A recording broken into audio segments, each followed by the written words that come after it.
Saatele lükkavad käigu sisse Swedbanki kasko- ja liikluskindlustus.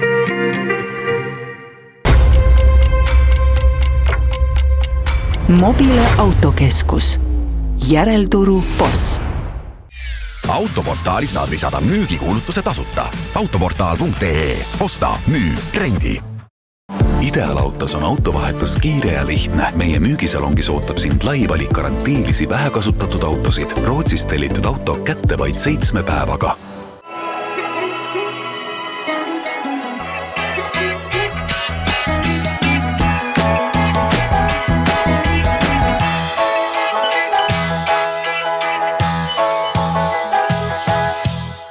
Tervist, on laupäev ja see tähendab vaid üht, motomelu alustab. Tänases saates käime ära Lõuna-Eestis Rentmotol külas, sest nagu lubatud sai, tegime väikese offroadi ATV-dega. Proovime ka CF Moto uut elektrilist UTV-d ja vaatame, mida põnevat on Mercedes-Benzil pakkuda. Aga teisi teemasid meie saates veel, nii et mõnusat vaatamist. Peo Eesti avas uhi uue Mercedes-Benzi esinduse, et kui aus olla, siis see näeb välja rohkem kui selline premium lounge, kui selline klassikaline autoesindus. Ma ütleks nii, et Mercedes on lõpuks jõudnud koju, et oleme teinud suure hüppe oma kliendikogemuse osas ja kõige selle osas, mis meie ümber siin praegult on. Autod on kenasti välja pandud, aga mis kõige olulisem, et klient on selle keskmes. See uus maja ei tähenda ainult seda betooni ilusat klaasi, vaid tegelikult seal taga on olulisem asi uus kliendi teeninduskontseptsioon, mis on viinud kogu teenindava personali back office'isse ja kliendi kohtumised on personaalsemad ja viiakse läbi siis eraldi ruumides, kus saab kliendile keskenduda veelgi enam. Uus maja tõi meile sellise unikaalse ruumi, mille nimi on Service Lobby. Saab klient oma auto service anda aastaringselt soojas ja kuivas ruumis.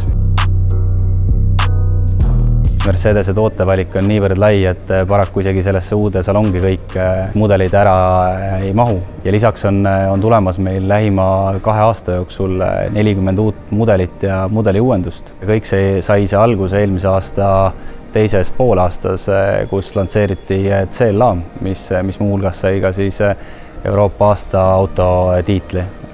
Ja riburada pidi on neid veel tulnud. Et nii uus mudeli uuenduse saanud S-klass kui täitsa uus mudel elektriline C-klass ja neid tuleb veel siin selle aasta jooksul hulganisti.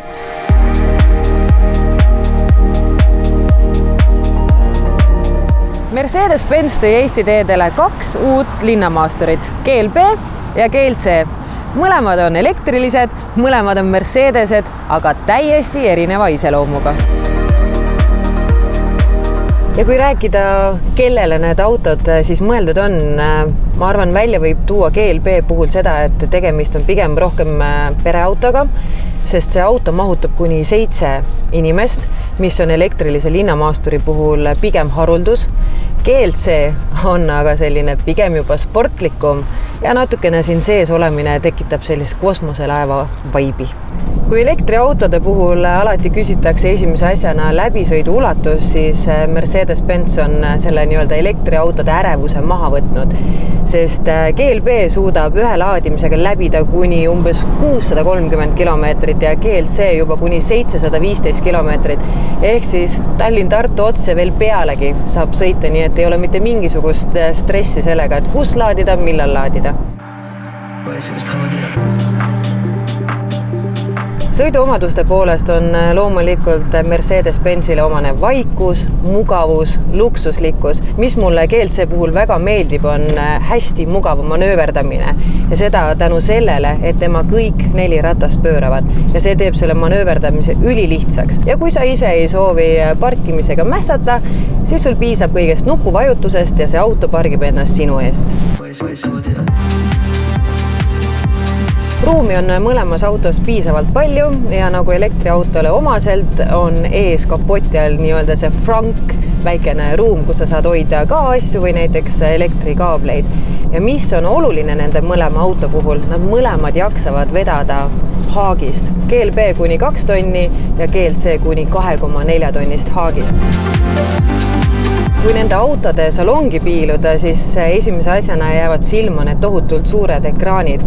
Ja tõesti, need autod näevad seest välja nagu kosmoselaevad. Sul on nendes autodes võimalik vaadata YouTube'i, teha Zoomi kõnesid või näiteks kõrval olev laps soovib aega veeta näiteks Angry Birdsi mängu mängimisega.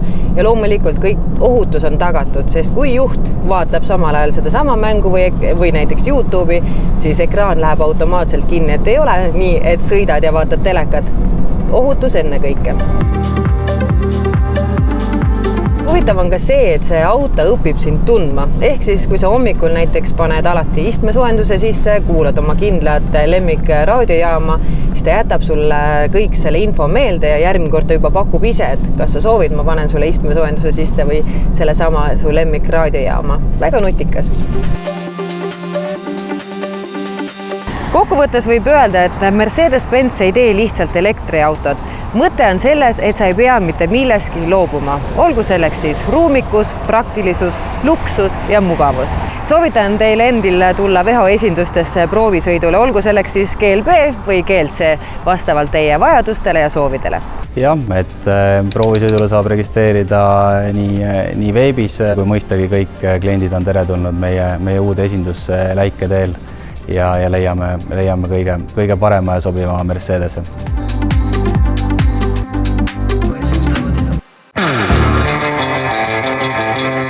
Me oleme oma saates sõitnud erinevate masinatega ja mitte ainult sõitnud, vaid ka lennanud. Aga nüüd läheme veel grammikese edasi ja ma olen istunud UTV rooli. Just, see on UTV täiselektriline ja ma lähengi proovin. Praegu näitab, et ma saan sõita 88 kilomeetrit ja ma lähen proovin, kas see päriselt ka paika peab.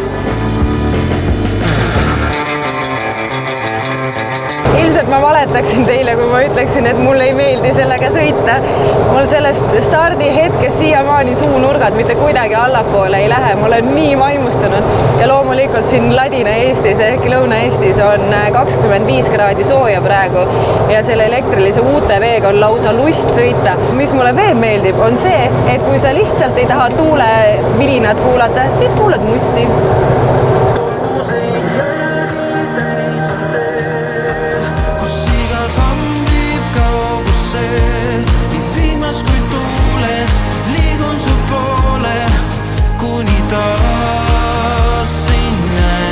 CF Motol tuli välja elektriline UTV, et alustame kõigepealt algusest. Mis asi see UTV on? Et kas võib öelda, et see on natuke selline kui mugavam versioon ATV-st?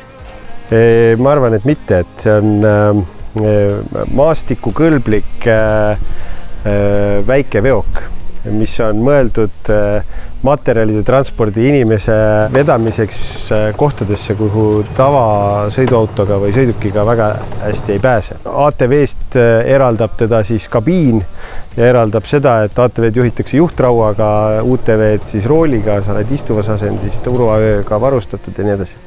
Et jah, päris ATV-ks teda pidada ei saa.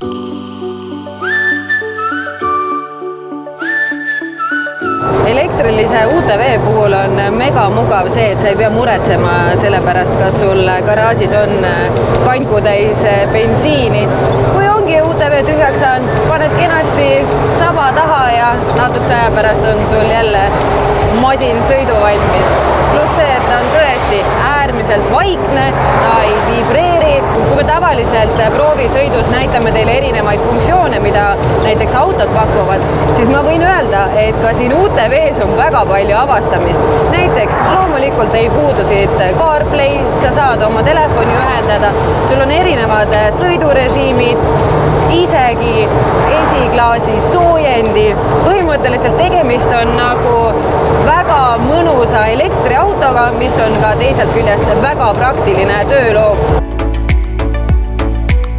Me oleme nüüd mõnusalt ringi sõitnud, alustasime, oli range 88. Me oleme sõitnud 53 kilomeetrit ja me saame sõita veel 29 kilomeetrit.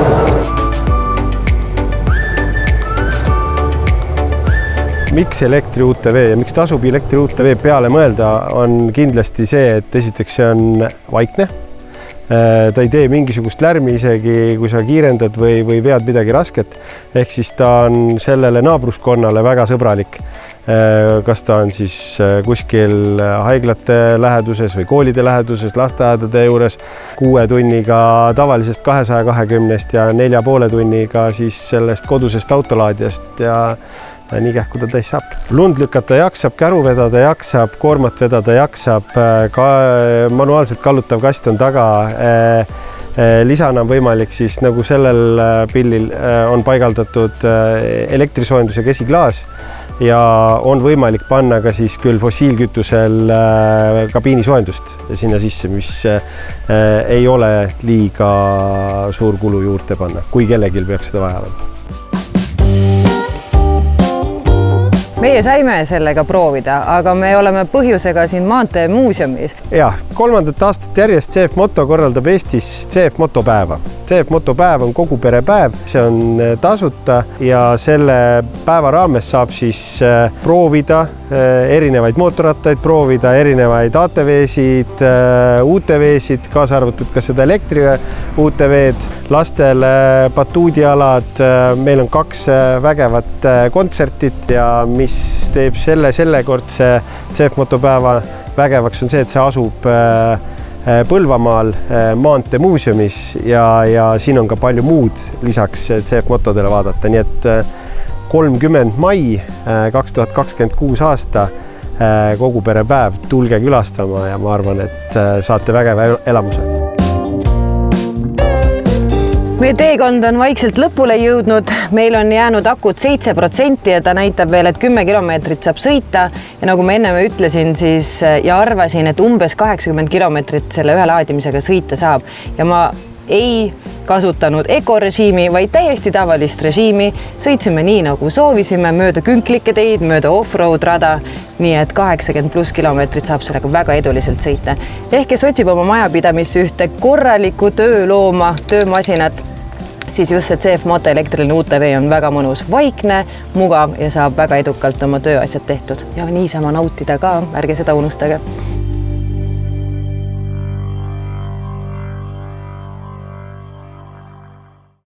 Sõida Swedbanki netipanka, sest meilt saad tavalisest laiema kaitsega kasko ja hea hinnaga liikluskindlustuse.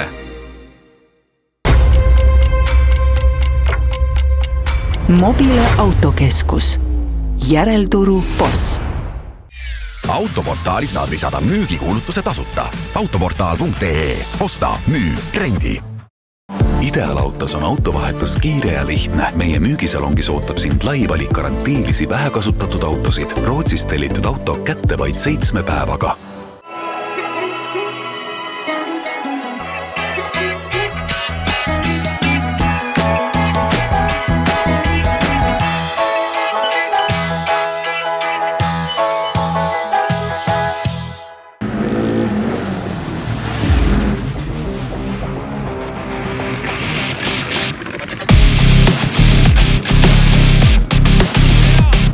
Alles see oli, kui me käisime Rentmotos talvel saanidega sõitmas. Nüüd on loomulikult märkamatult kevad kätte jõudnud ja nagu me lubasime, läheme sinna tagasi. Ilmselgelt mitte saanidega sõitma, aga seal on veel ATV-d ja loomulikult ATV sõidust me täna rääkima hakkame.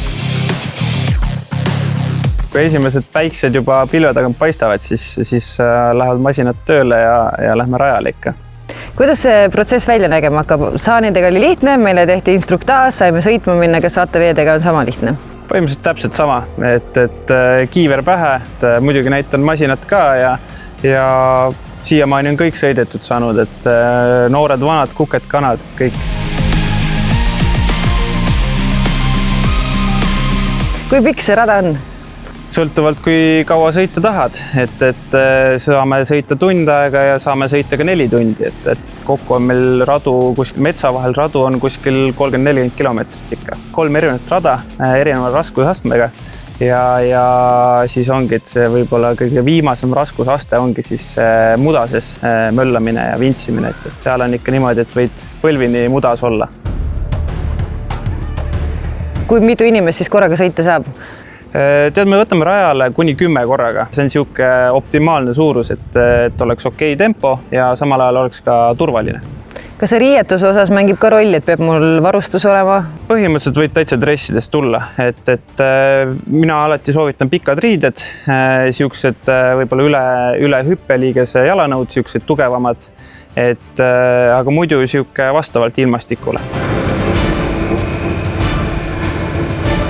Kui me talvel käisime, siis ma ei pannud tähelegi, et siin on tegelikult tegemist veel muudki, näiteks padeliväljak, mida ma tookord ei märganud, et mis siin veel teha saab lisaks padelimängule? Ja padeliväljak tegelikult saigi meil eelmine aasta sai valmis ja nii-öelda ongi täitsa värske uuendus meil, aga lisaks padelile me teeme ka tegelikult UTV-ga ringrada, nii-öelda aja peale sõitu.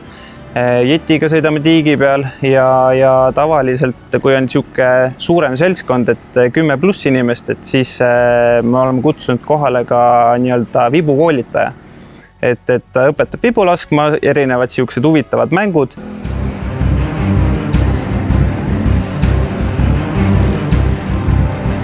Kas teil on selline päevane programm, kui nii võib öelda, või on see, et ma tulengi siia, saan süüa, saan juua, saan ööbima?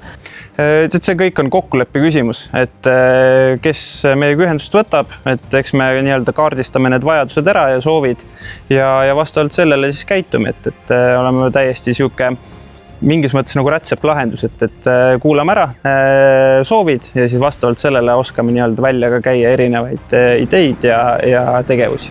Ja tõesti need, kes metsa ATV-ga sõitma minna ei taha, siis samal ajal võivadki näiteks padelit mängida? Absoluutselt ja täiesti tavaline on ka see, et siin samas muru peal päevitatakse ja nauditakse lihtsalt ilma, et Eesti suvest nii palju, kui seda antud on, et sellest viimastada. No meie läheme ka kohe nautima, ma ei tea, kas sa viid meid kohe sinna poissmehe rajale või saame puhta jalaga täna ära? No ma ei julge midagi lubada, et vaatame, mis elu toob. Aga kui ma ei jaksa, kas ma saan poole tee pealt otse ringi keerata või? No saab, aga see on kõige viimasem variant, et mina tavaliselt ikka utsitan, et proovi veel natuke, et tavaliselt ongi see tagasimineku soov on siis, kui hakkab raske. Aga kui sellest raskuskohast üle ära saad, siis on juba läheb lõbusaks. Et põhimõtteliselt ma võin näiteks, kes ei julge ise sõita, võib taga istudes kaasa sõita? Ja, see on täiesti variant, et pole üldse probleem. Et enamus ATV-d on meil kahekohalised, et CF-id ka, et nad on head siuksed pikemad, et on mõnus üksinda sõita ja on mõnus ka kahekesi sõita. Aga nagu ikka, ega meil lobisemisest palka ei maksta, lähme sõidame siis. Lähme.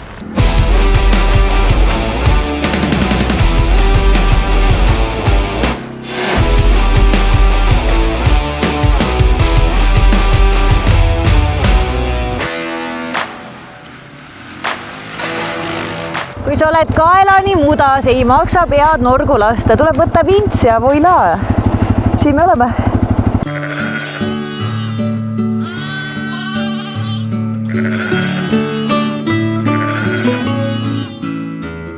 Mis saab olla veel nunnum kui üks lahe mudane offroad ja üks väike nunnu lombod ollakene. Need, kes tahavad samasuguseid unistusi päriselt teoks teha, mis nad tegema peaksid? Siis rentmoto.ee lehele leiate sealt päringu vormi, kirjutate meile, mis mõtted on ja teeme mõtted teoks.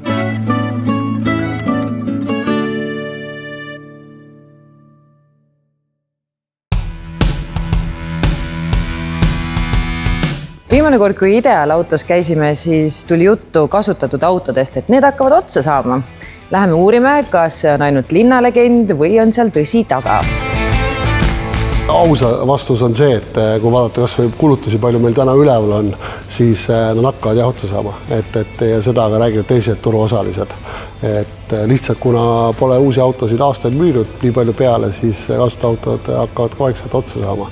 Ja kui vaadata kas või meie kulutuse portaale, siis kui vanasti olid seal suured bännerid, et tule osta meilt auto, siis täna seisavad seal bännerid, et tule müü meil auto. Mida siis kõige rohkem otsitakse, et vaatan, teil on salong on autosid täis, et mis siis läheb kaubaks praegu? Kaubaks läheb ju kõike, et igal auto on ostja, aga pigem läheb ikkagi see nii-öelda rahvaauto siis ja võib-olla natuke soodsam on see mass, aga loomulikult läheb ka kallimat otsa, aga seda siis veel rohkem tellimusele. No aga lähme vaatame, näiteks need Audid siin on juba pikemat aega minu meelest seisnud siin, et mis nende siis nii-öelda miinus on, kui seda saab miinuseks nimetada?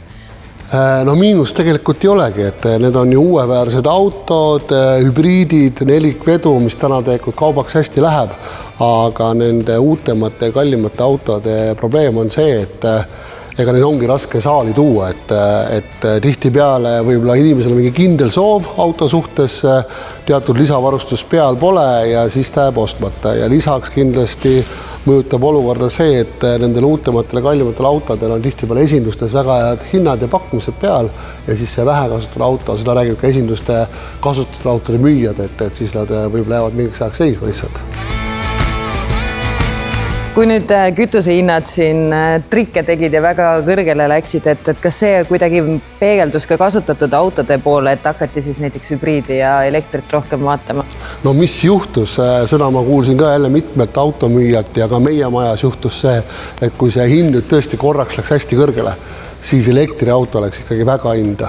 Et me müüsime ikkagi ära siin elektriautod, mis võib-olla isegi olid saalis olnud juba aasta aega, ja tuli just üks elektriauto, mida me arvasime, et jääb ka aastaks meil saali, et need läksid siin nagu nädalatega ja seda rääkisid ka teised müüjad, et kellel oli laos 15 elektriautot juba aasta aega seisnud, ütlesid, müüdsid paari nädalaga maha, et see oli küll huvitav tendents ja kui täna vaadata neid päringuid ja huvilisi, kes saalis käivad, siis ka jah, küsitakse ikkagi seda vähekasutatud elektriautot, mida Eesti turul saadaval ei ole.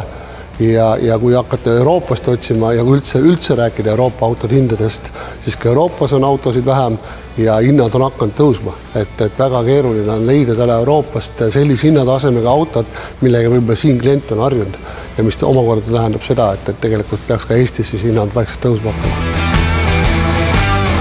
Et ma saan aru, et premium autod lähevad pigem on nagu eritellimus, aga samas need põhilised rahvaautod on teil olemas, vana hea Passat, Škoda. No just jah, see on see mass, mida meil nii-öelda endal grupis Avise rendist tagasi on tulemas, sellel on klient tulemas, huvilised käivad, valivad, küsivad ja seda me siin pakume ja müüme, et kõik muu premium klass, kallim auto, seda oleme valmis alati tellimusena toome kiirelt kohale, kliendi soovil, valikul ja nii ongi. Mis seal ikka? Sammud ideaali ja autot valima? Just, et tegelikult ka oleme valmis ju niisama klientile, et autosid ostma, tulge pakkuge, teeme hea pakkumise ja autovahetus on ka meil väga lihtne ja mugav, et tulge jutule.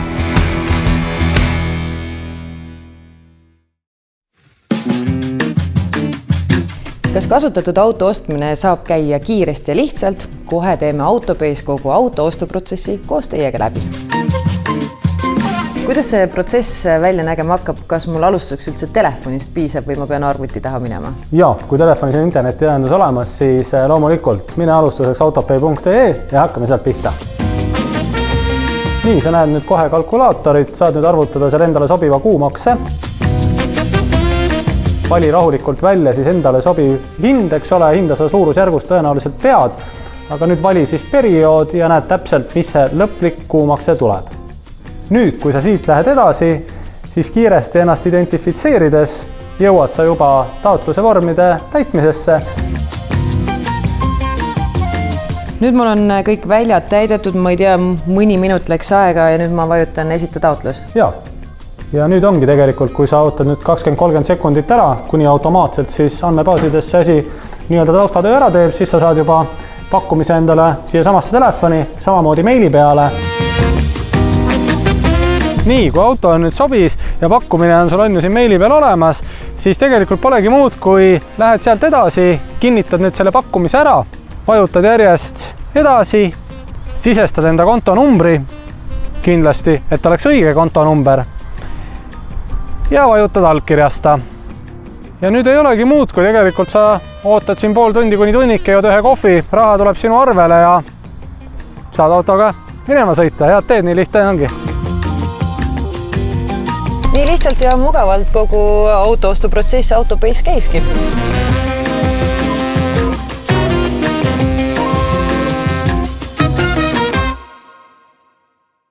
saade selleks korraks läbi, suur aitäh, et vaatasite ja loomulikult, kui teil on häid ideid, ettepanekuid, siis võite alati meile kirjutada. Ja meil käib sotsiaalmeedias ka mäng, nimelt loosime välja Tallinn Motor Weekendi pileteid ning osalege sellel ka. Aga teiega kohtume juba järgmisel laupäeval ikka kell 11.30 Kanal 2.